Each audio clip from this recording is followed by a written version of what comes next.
kid who you would think would be fairly similar. And I should point out that I as a respiratory therapist and a person who deals a lot with children, I always like to normalize my measurements to the child's body weight, because I think it's the easiest. So for instance, tidal volume, stuff like that, I think we're all very familiar with that, because if we just said your tidal volume was 8 mLs, that would mean nothing without also knowing what the body weight is.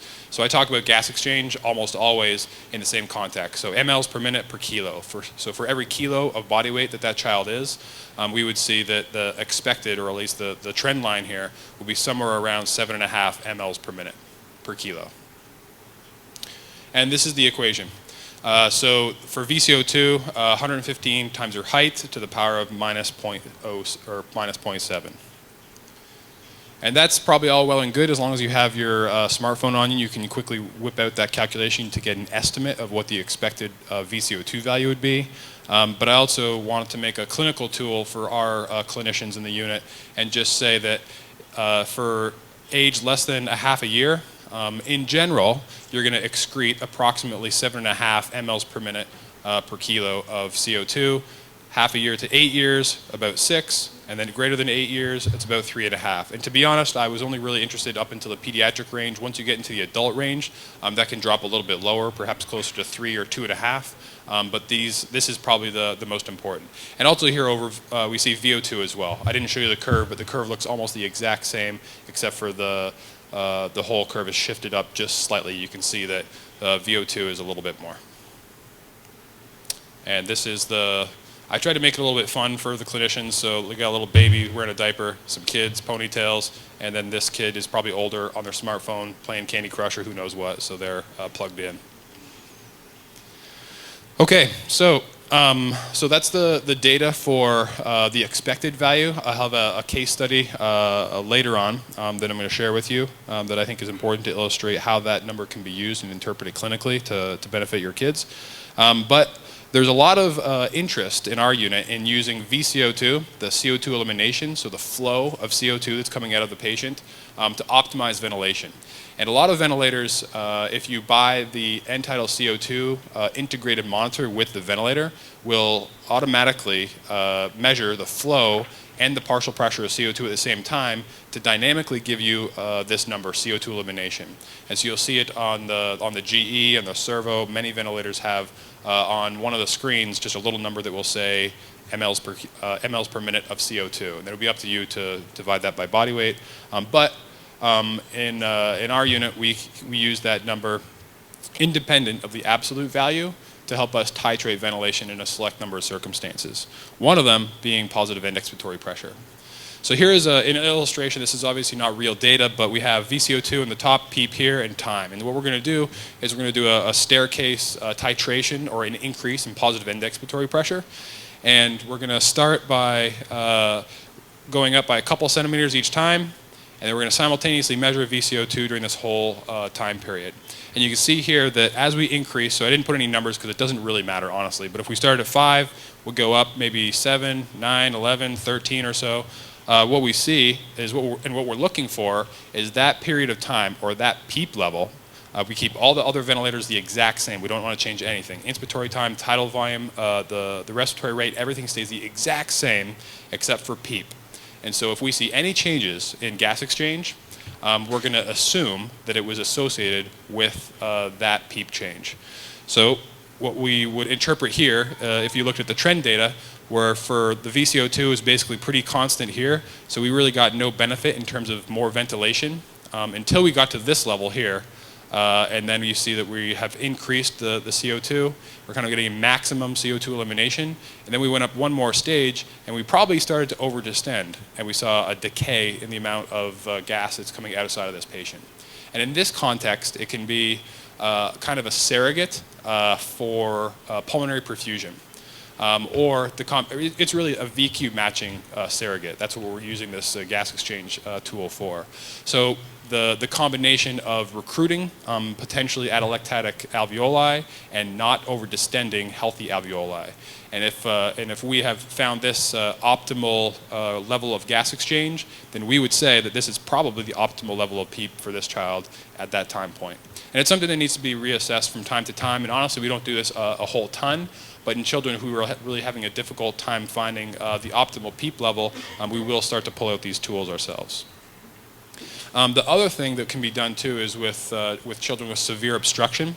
So bronchiolitis and or asthma, I mean you don't really get asthma until you're much older, but there are times during ventilation when a counterintuitive move on the ventilator can exhibit a positive response in terms of mechanical ventilation. And in the context of severe airways obstruction, we all know that they just need a long time to exhale. And we can help them with the mechanical ventilator inhale, but we can't help them exhale. So we need to rely on a pretty long expiratory time to make sure that we're getting all the alveolar gas, that is the gas that's right in the alveolus interacting with the blood, to get that out as much as possible to maximize gas exchange for our patients. So sometimes what we'll do clinically, and this is one of my favorite things to do, I haven't practiced clinically in a number of years, but one of my favorite things to do was show up to take care of a kid with severe obstruction, and what we would do is watch the VCO2 level and sometimes decrease the respiratory rate, so that we could prolong the amount of time that child spent in expiration and give them lots of time to exhale and thereby improve gas exchange. And to make sure that that was actually the case, because we're really reducing the minute volume, right? But what we're doing is increasing the alveolar minute volume.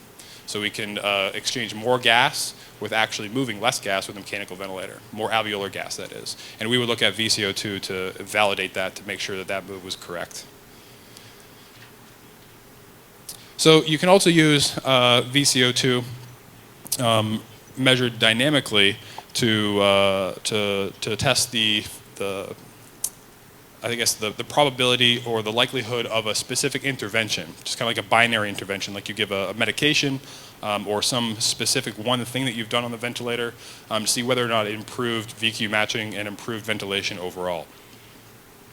So what we do in this case is essentially get like a nice trend. We want to have a good period of time during which the subject isn't disturbed. We're not changing ventilator settings. The only thing that we're going to do is just apply, let's say we're going to diurese this child for a half a day or something. We don't change anything else. Or perhaps we're going to add nitric oxide. We're not going to do anything else. We're not going to change nothing on the ventilator except for this one change in the medical management of our subject.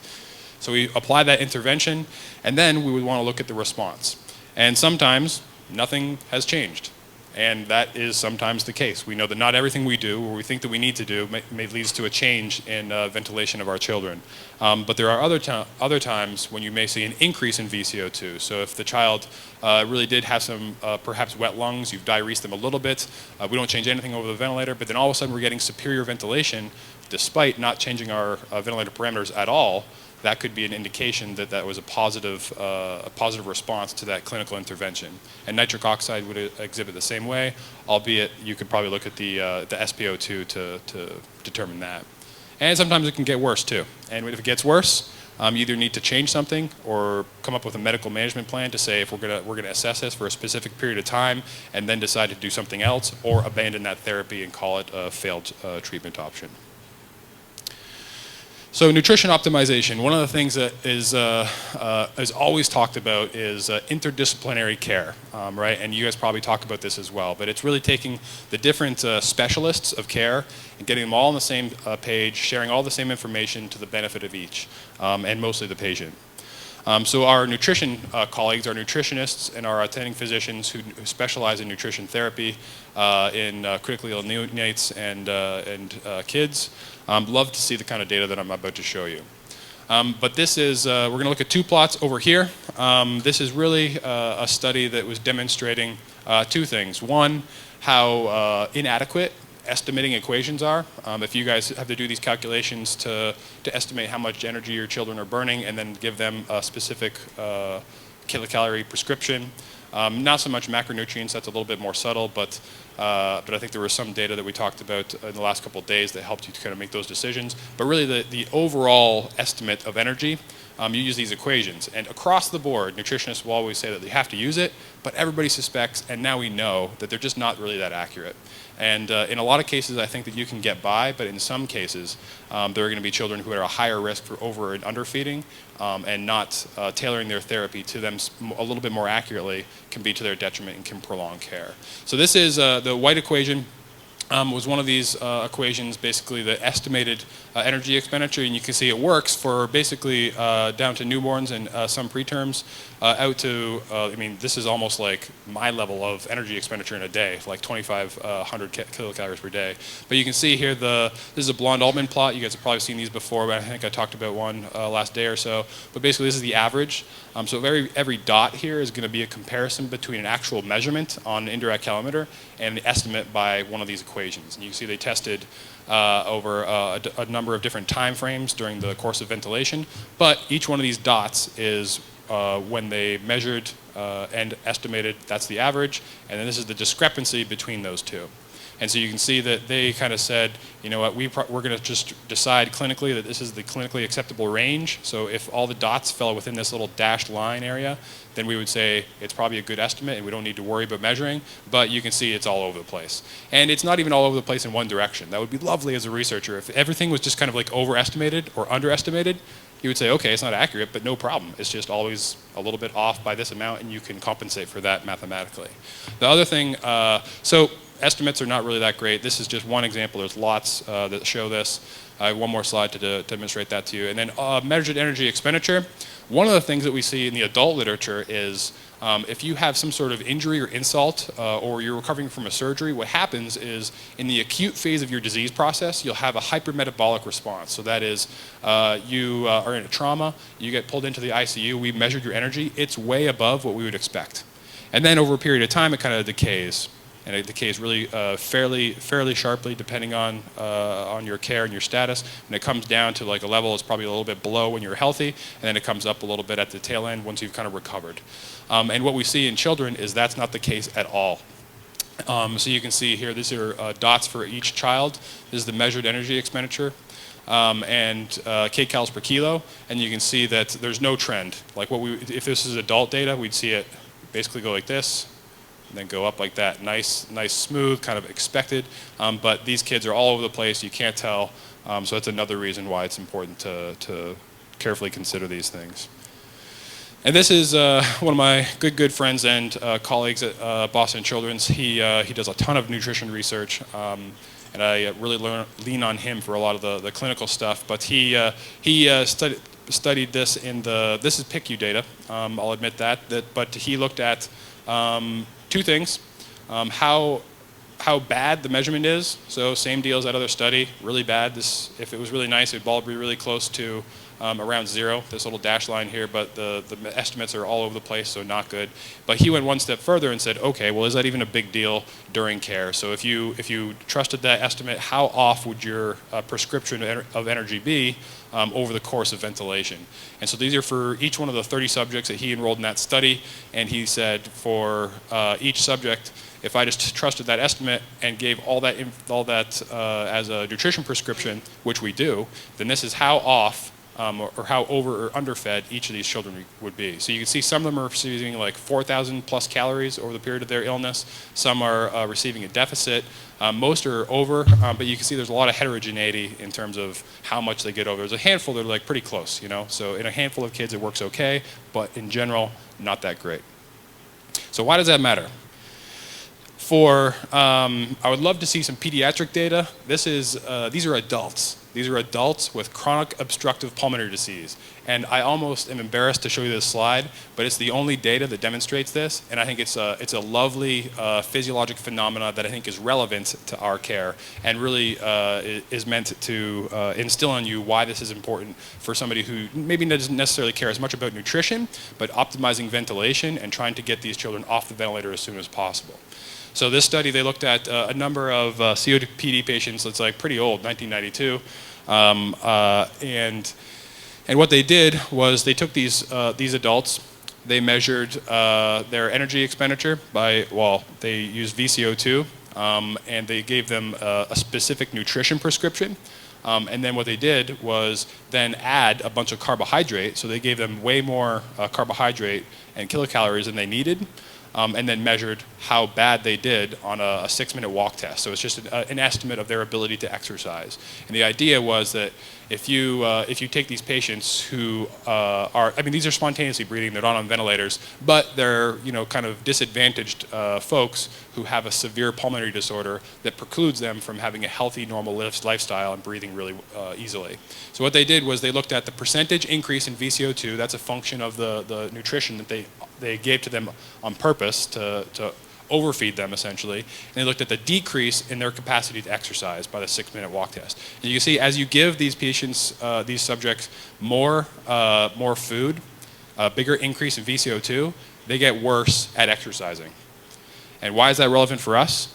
Because we have kids who are on mechanical ventilators. I think especially the kids who develop some form of chronic lung disease over a period of many days, perhaps weeks, even out to the month mark or even longer.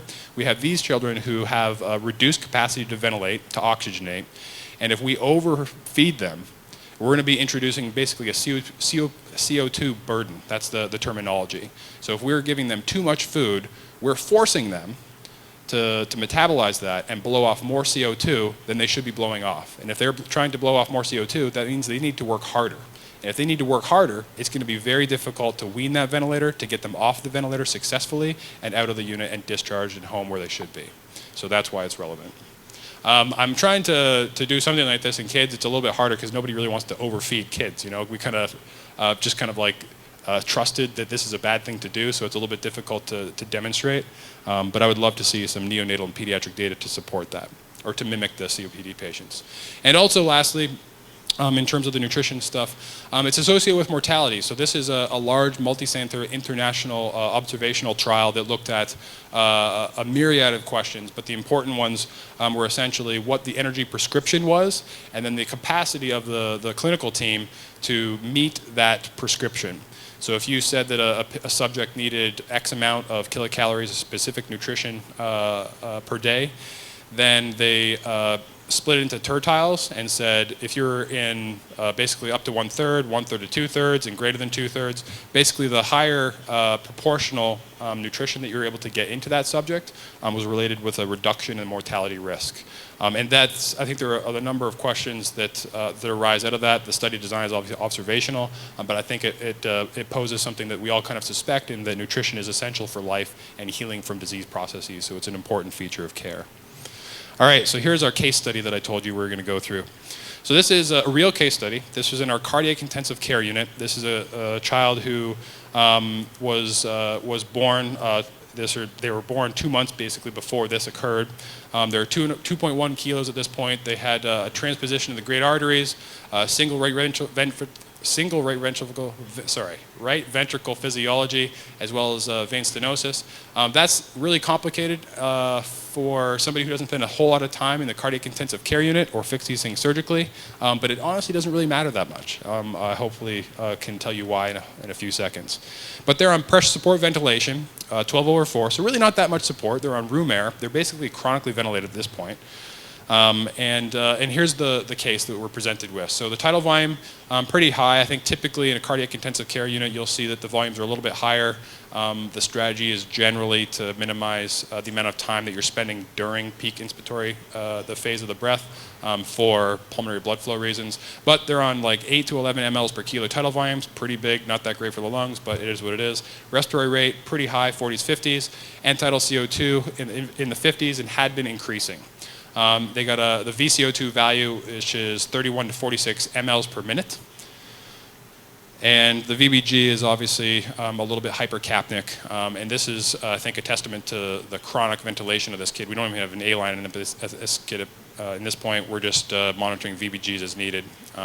And what's the key piece of information? Well, this is a gas exchange lecture, and so you guys are keen to know that the VCO2 is probably the thing that is the most important. So 31 to 46. So if we divide that by our body weight up here, we see that's anywhere from 15 to 23 mLs per minute per kilo. And what's the expected for that patient? Well, probably closer to like 7. So we're talking about, 2 times to 3 times the amount of CO2 production that we would expect in that patient. And that was a red flag. I love it. I think one of the most gratifying things as a researcher is when your clinical colleagues read your paper, discussed with you, listened to your lecture.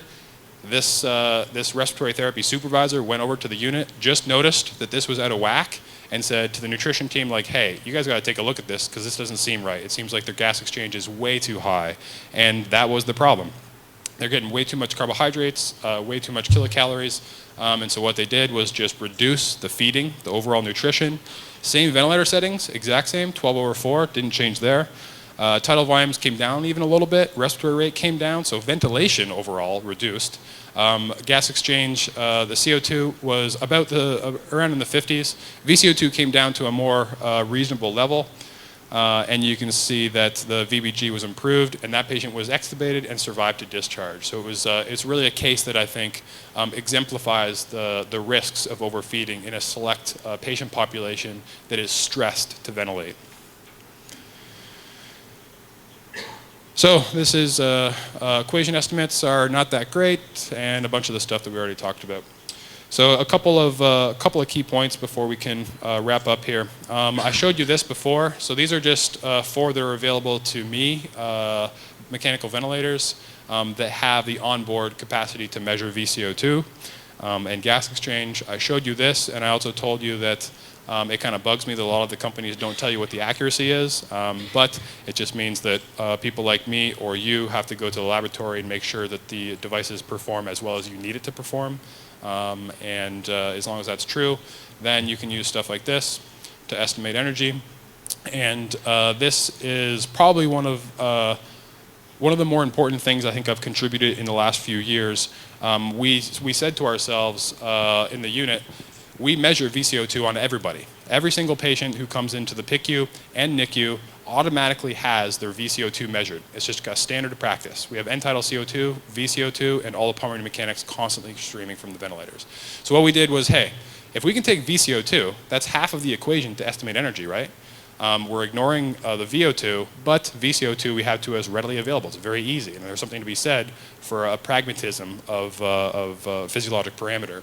So we took the Weir equation. I assumed the RQ. You guys will recall that the RQ is the VCO2 over the VO2.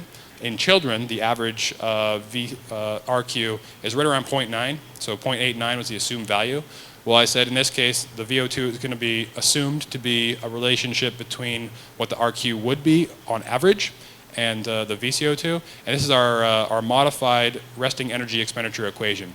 So I took that Weir equation, dumped the urinary nitrogen piece, got rid of the VO2, and now made it even more simple and said 5.5 times your VCO2 times the number of minutes in the day is the estimate of energy expenditure using VCO2.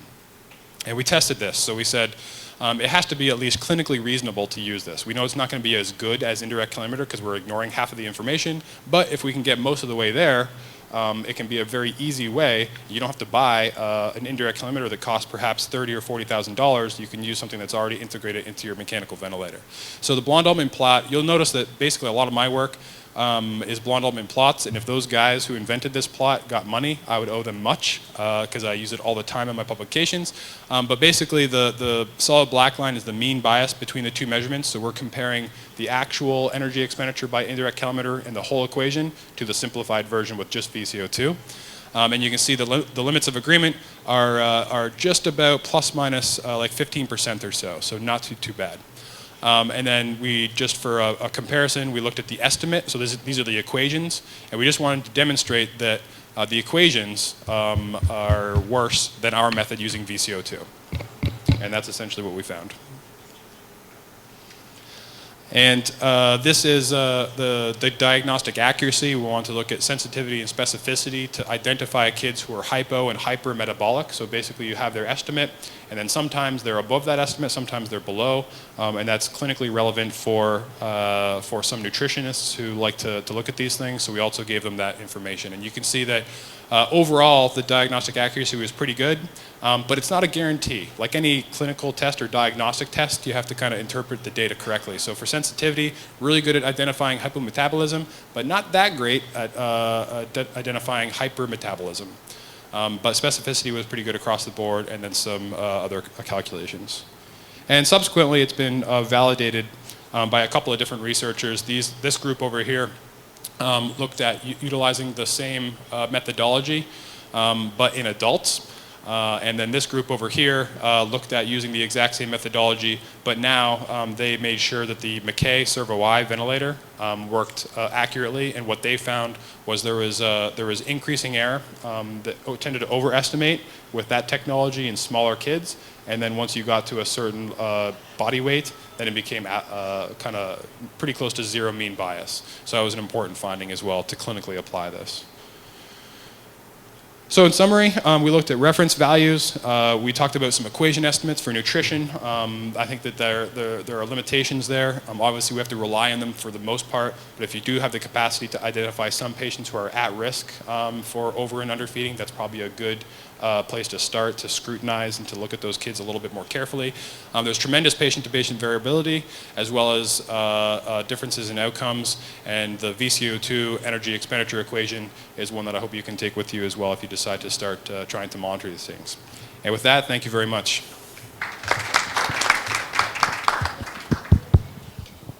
Thanks, Dr. Craig Smallwood, for these valuable lectures. Thanks, and we'll postpone all the discussion at the end of the session.